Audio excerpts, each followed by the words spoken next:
Hola a todos, hoy seguimos con nuestros videos de cinemática inversa de manipuladores. Primero vamos a obtener la cinemática inversa de un manipulador cilíndrico y por último vamos a trabajar con el manipulador antropomórfico. Quédense y disfruten. Entonces, en el robot cilíndrico pues es un manipulador que consta de un motor de rotación y dos motores lineales, ¿sí? Por lo tanto, solo existirá un ángulo teta, ¿sí? ¿Por qué? Recordemos que los ángulos tetas están dados por los motores de rotación y como aquí solo hay uno, pues solo habrá un teta, ¿sí? Estamos trabajando en un plano ZX, y vamos a trazar nuestro plano XY. Recordemos que tenemos que ver al robot visto desde arriba para la obtención de algunos ángulos, en este caso teta 1, ¿sí? Entonces tenemos nuestro manipulador con el efector final, cuyas coordenadas ya conocemos, PX, ¿sí? Y PY. El ángulo de inclinación es teta 1, este ángulo está dado por este movimiento, ¿sí?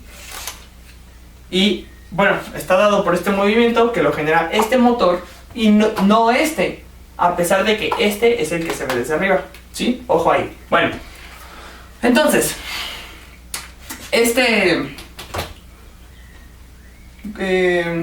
todo el tramo está dado por unas distancias que son L3 y D3, ¿sí?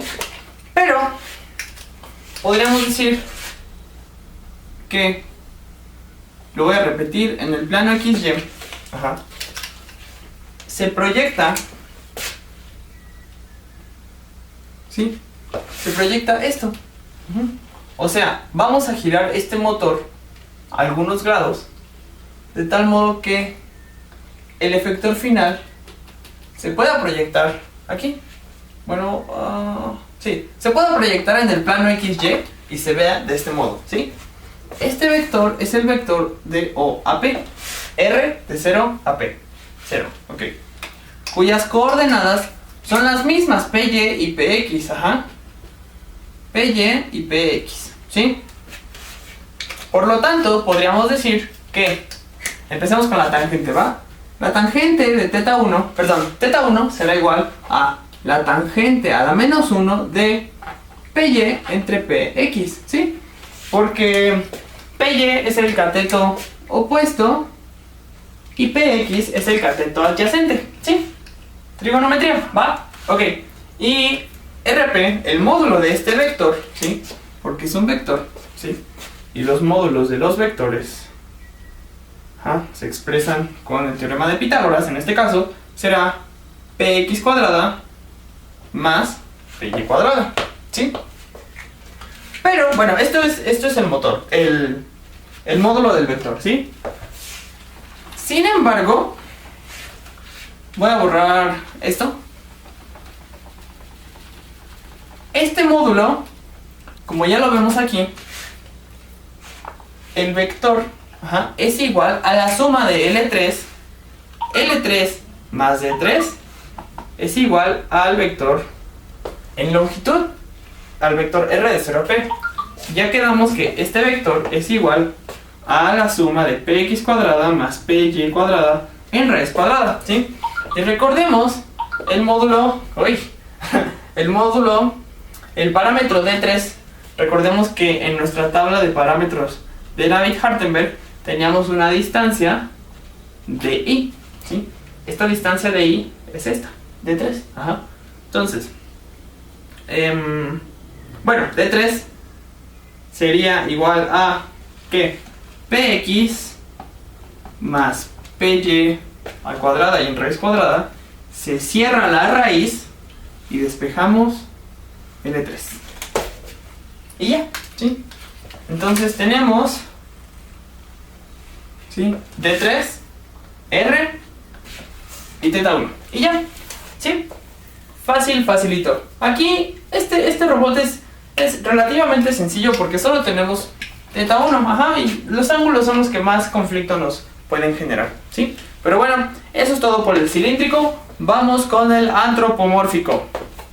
Como ya hemos visto en cinemática directa, o bueno, si vemos así de frente al robot, trabajamos en un plano ZX, ¿sí? Y para obtener θ1, vamos a trabajar en un plano XY, ¿sí? Lo trazamos y vamos a dibujar al robot como si lo viéramos desde arriba, ¿sí? Entonces tenemos esto, este primer motor, tenemos este segundo motor y luego tenemos el gripper, ¿sí? Ok, bueno, fíjense,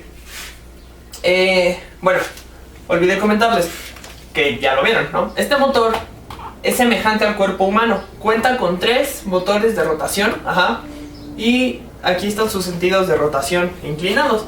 Este motor gira así y estos dos giran como así. O sea, todos giran igual, pero sobre distinto eje. Y bueno, aquí para obtener θ1, el movimiento que será en este sentido, acá o al revés, ¿sí? Estará regido por este motor, ¿sí?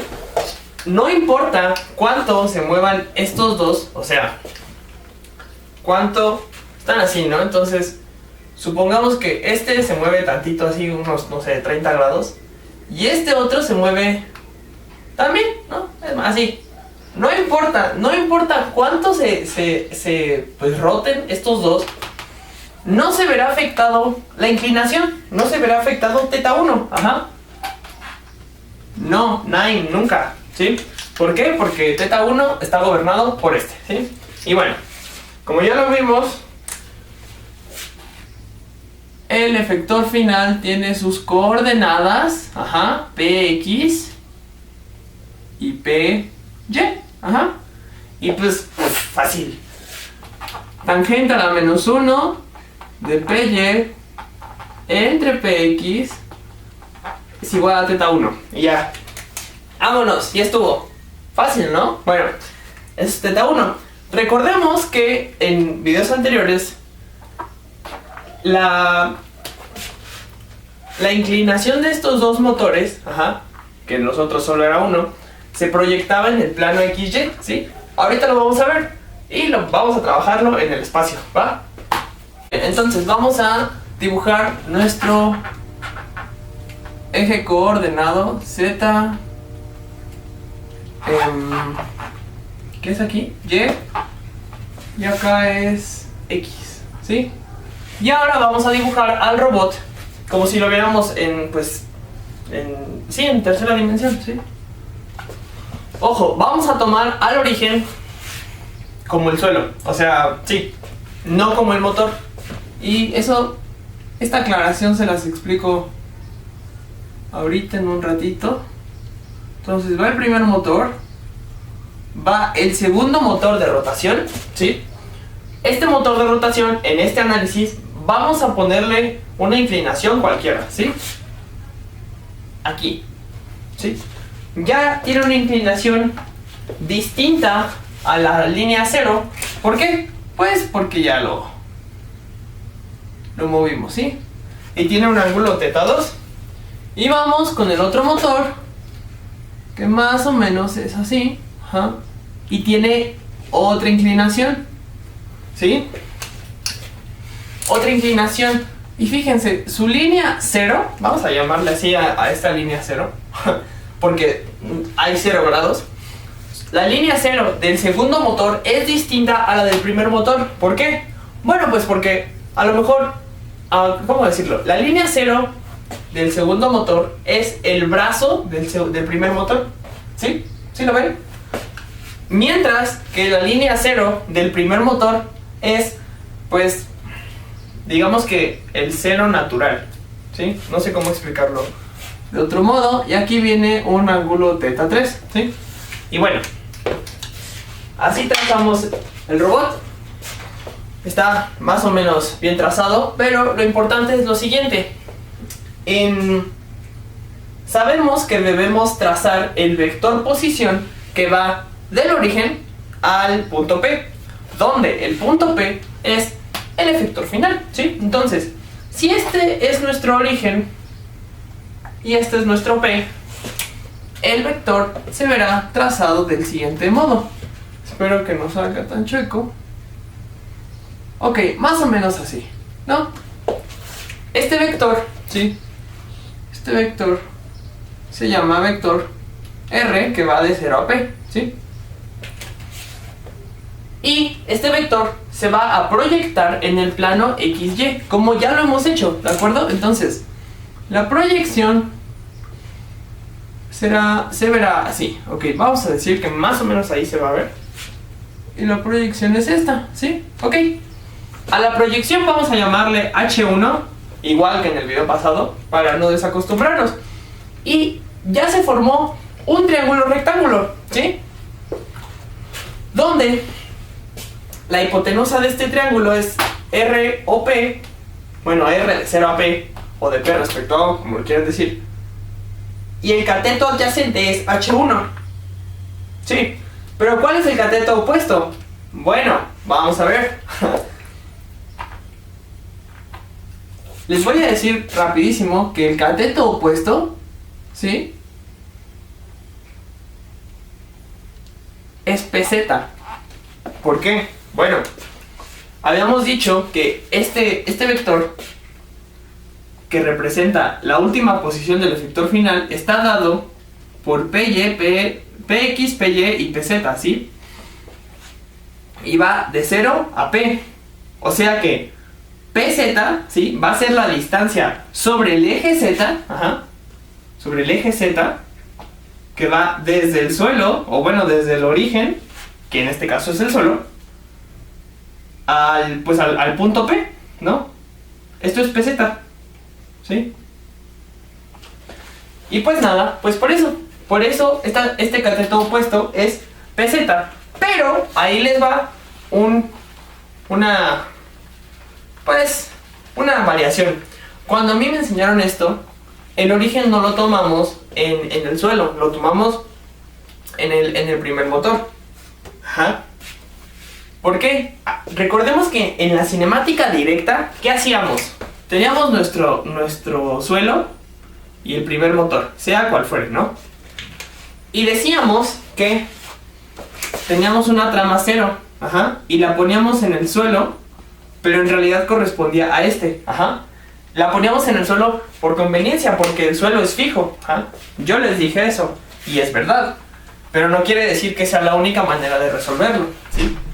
¿En qué va a radicar la diferencia? Bueno, la diferencia va a radicar en todo, porque si esto es el origen, entonces los ejes Y y X ya no van a estar aquí, ya serían así y así, la proyección ya quedaría como por acá, ¿sí? Entonces la proyección sería esto, ¿sí? Y nada cambiaría en las distancias, en el triángulo rectángulo, excepto el cateto opuesto. ¿Por qué? Porque de aquí, del suelo al centroide del primer motor, tenemos L1, ¿sí? Entonces la distancia sería PZ menos L1, ¿sí? Y ya, bueno, o sea, y ya, pero eso sería todo lo que cambiaría. Sin embargo, en este análisis lo vamos a trabajar como comenzamos, ¿sí? Con el origen en el suelo, ¿sí? Más o menos, ¿no? Ok, entonces, por ser un triángulo rectángulo, obedece al teorema de Pitágoras, ¿sí? Donde el vector R de 0 a P equivaldrá ¿a qué? A la raíz cuadrada de sus catetos, del cuadrado de sus catetos, H1 al cuadrado más PZ al cuadrado, ¿sí? Pero H1 tiene un significado, ¿cuál? Bueno, H1 está aquí, H1, y está en X y en Y, ¿no? Y su módulo equivale a la suma de los cuadrados de estos dos, de sus coordenadas PY, ¿sí?, y PX. Entonces, si sustituimos, podemos decir que H1 es igual a la raíz cuadrada al cuadrado, se va a cancelar, PY al cuadrado más PX al cuadrado más PZ al cuadrado equivaldrá al módulo de este vector, ¿sí? Y esto es lo mismo que esto, ¿sí? Y bueno, así obtenemos esta ecuación, ¿de acuerdo? A continuación vamos a obtener θ2 y θ3. Entonces, para la obtención de estos ángulos nos vamos a olvidar de todas las proyecciones en el plano XY y nos vamos a acordar de los métodos algebraico y geométrico. ¿Por qué? Porque si lo vemos, esto es una representación idéntica a lo que vimos anteriormente, ¿sí? Independientemente de cómo se mueva este primer motor de rotación, ya sea que haga esto, o se quede estático, estos dos motores no se van a mover. O sea, a lo mejor se vibra tantito, ¿no? En la vida real, pero no van a cambiar su inclinación de manera drástica. Entonces, podemos simplificar esto con un triángulo en el cual podamos aplicar la ley de los cosenos, ¿sí? Donde este es el motor, este punto, este lado del triángulo será L3, ¿sí? Este punto será este motor, este lado será L4 y vamos a marcar un vector, ¿sí? Vamos a llamarlo R de 3 a 4, ¿sí? Ok. Entonces, ¿qué hay con este triángulo? Bueno, este triángulo aquí tiene un ángulo θ2 y acá tiene un ángulo θ3, ¿sí o no? ¿Sí? Va. Y además, internamente tiene otro ángulo que creo que en el video anterior lo llamamos alfa. Bueno, no en el anterior, sino en el correspondiente a esto. Y pues nada, vamos a hacer el mismo resultado, el mismo procedimiento que hicimos con esos triángulos, ¿sí?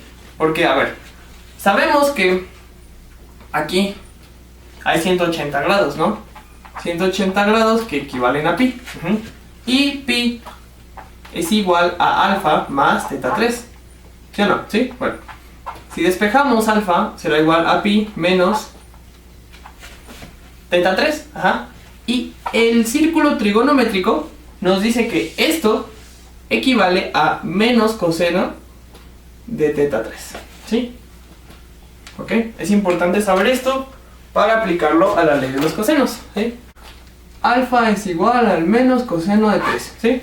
Y bueno, la ley de los cosenos nos dice lo siguiente, que para obtener este vector R3A4, ¿sí?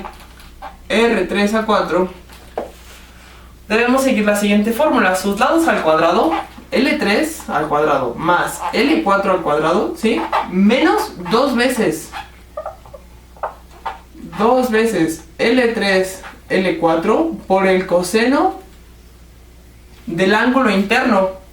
Pero ya vimos que el ángulo interno es menos coseno de 3, entonces coseno de 3 menos, con este menos se vuelve más, ¿sí? Se vuelve más y ya, ahí está. Entonces ya podemos despejar. Coseno de 3 será igual, esto es cuadrado, sí es cierto, R de 3 a 4 está al cuadrado, se me olvidó. Entonces despejamos R de 3 a 4 al cuadrado. Estos dos se están sumando, pasan restando. Y lo que está multiplicando el coseno pasa dividiendo todo lo demás. Y ya así obtuvimos el coseno de θ3. Si queremos obtener θ3, pues nada más tenemos que pasar al coseno del otro lado como un coseno a la menos 1. Y ya, θ3 es igual a eso. Listo.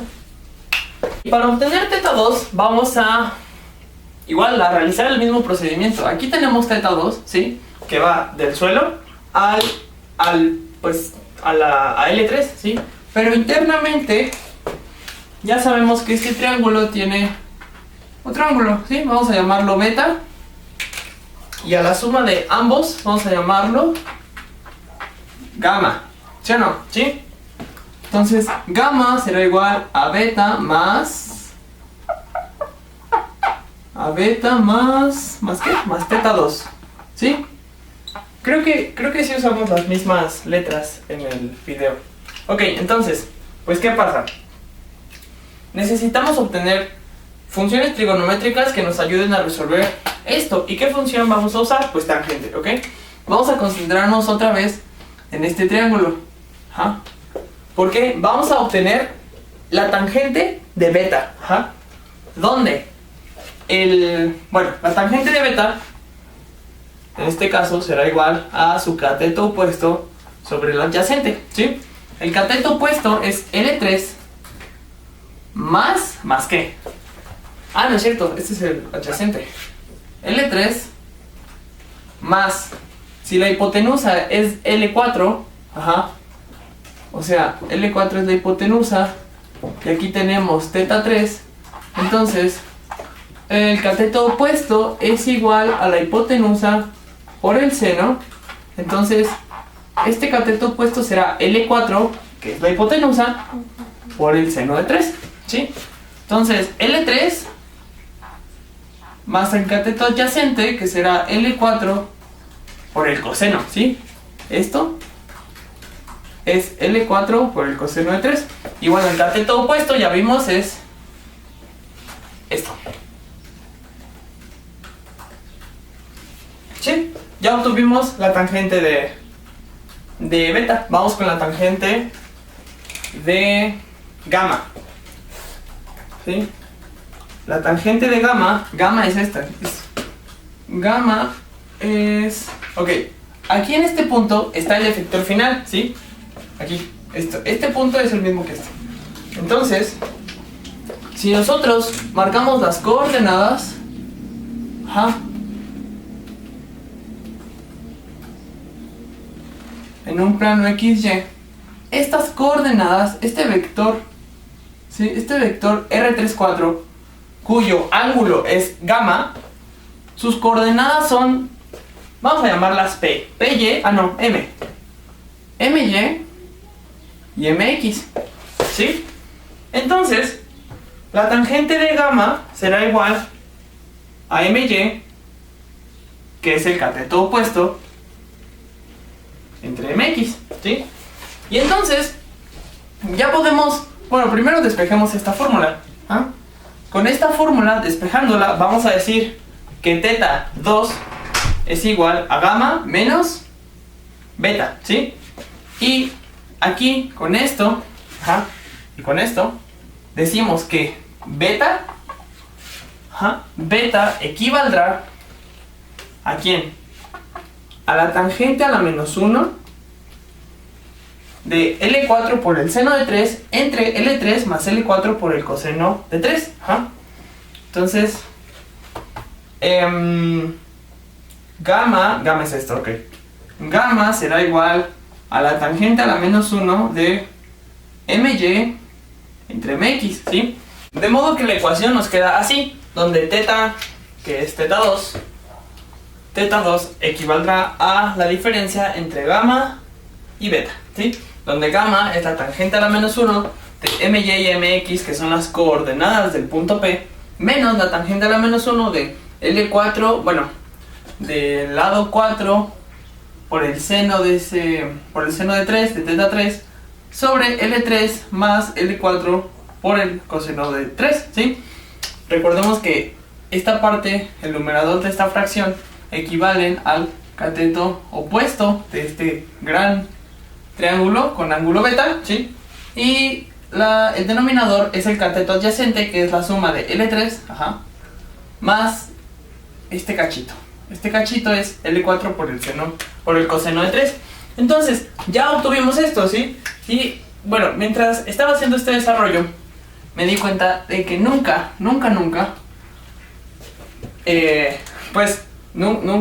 estaba la fórmula para obtener esto. Pero, simple y sencillamente, pues es un triángulo rectángulo, ¿no? Entonces, es la raíz cuadrada de sus coordenadas, MY al cuadrado más MX al cuadrado, ¿sí? que no son las mismas que PY y PX, ¿no? Son distintas, ojo ahí. Y bueno, eso es todo por hoy. Y espero que se les haya facilitado el entendimiento de estos temas. Gracias.